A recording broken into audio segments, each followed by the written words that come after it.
I did the biggest project of my life in my own home. Follow me if you want to know what it is.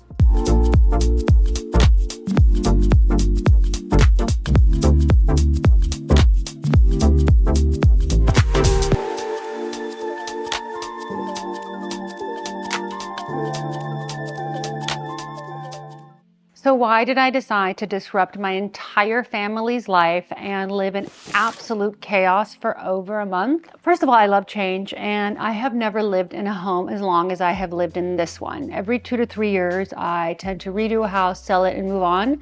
But this is my forever home.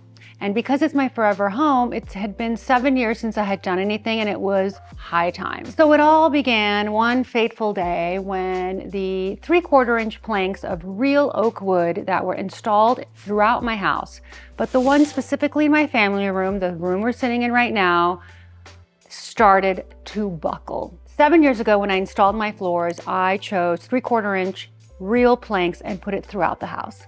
However, in my den, as I mentioned, the floors started to buckle, and the humidity created a wave. And so the floors on my family room, as you walked on them, especially barefoot, you would notice that they just weren't straight, and they just kept getting worse and worse, and I just couldn't stand it anymore. I knew I had to rip them out.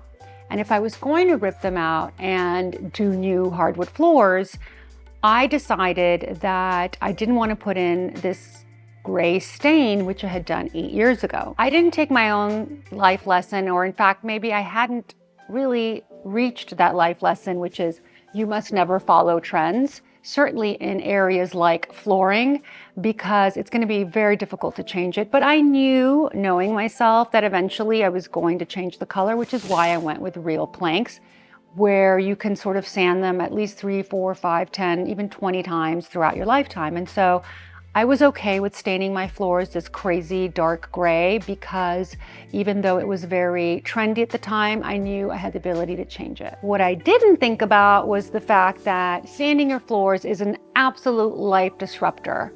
I didn't even think about that. And I realized when I decided to sand my floors that it was going to literally drive me and everyone in this house insane. And the reason is that you have to remove absolutely everything you own from the house. Everything. So your closets need to be emptied. The only thing you can leave are your clothes in your drawers that are closed.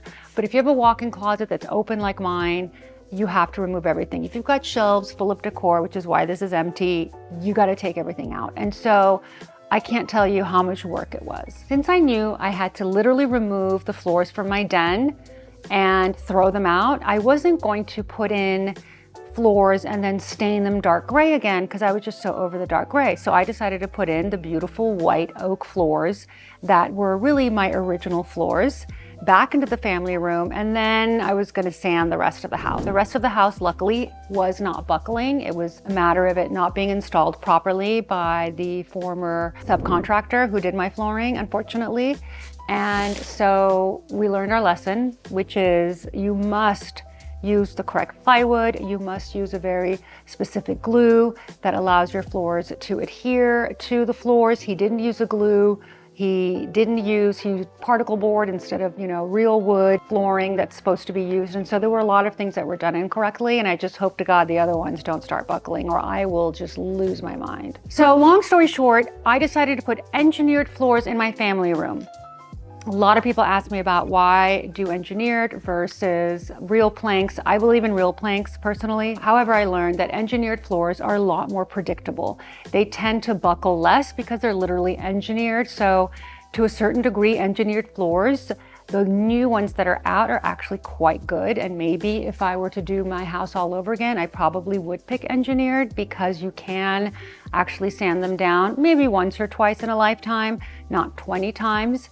So they do have the capability of being a little bit more useful than previously thought. So I didn't want my floors to buckle again. The family room is near the pool. That is a red flag. I decided to do engineered in the family room. That was literally white oak, so I could match it with the rest of the house. So we redid everything. Every room that had wood had to be sanded. Our formal room, my office, the dining room. We're showing you all of these, the video of what it looks like now. It's a chaotic mess, but soon it'll be decorated and back to its former glory.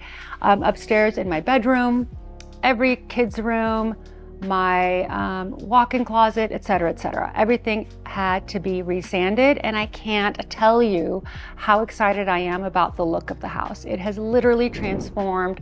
Flooring has a transformative power bigger than anything else, as big as paint.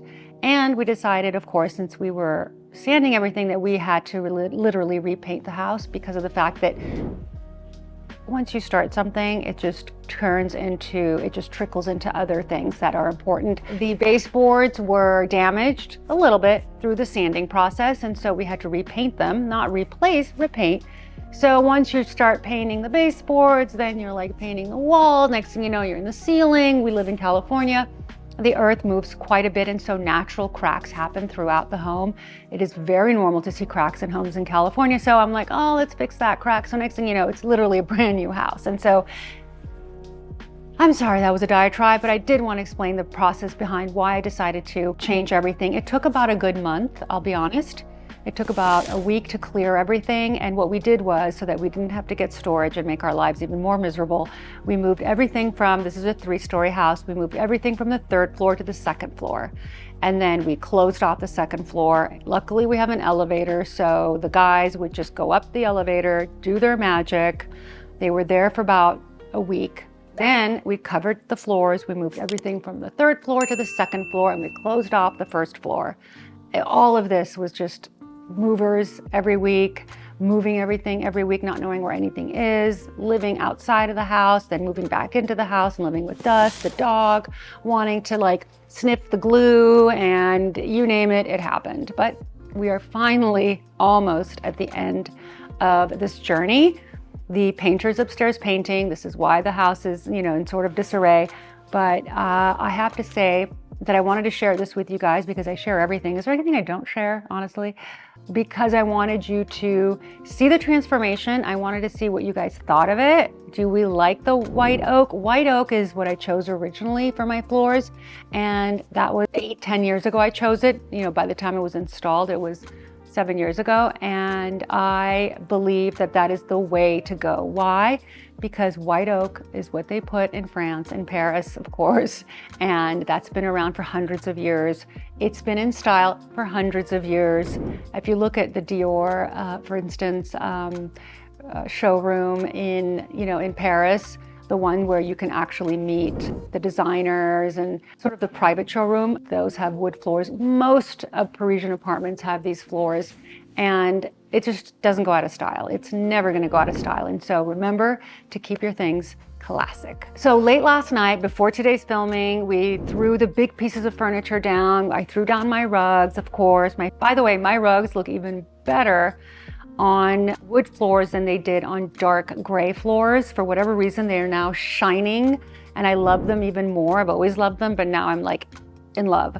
So all the rugs that you see on my wood floors are Ruggable. They're a rug line that I designed, and you can find the description and you can find the links to all of these rugs in the description section below. I am dying to know, do you guys like my new floors? What do you think of it? Or did you like the dark gray better? I need to know. Please sound off below. And until next time, when we'll see you back here on the red elevator.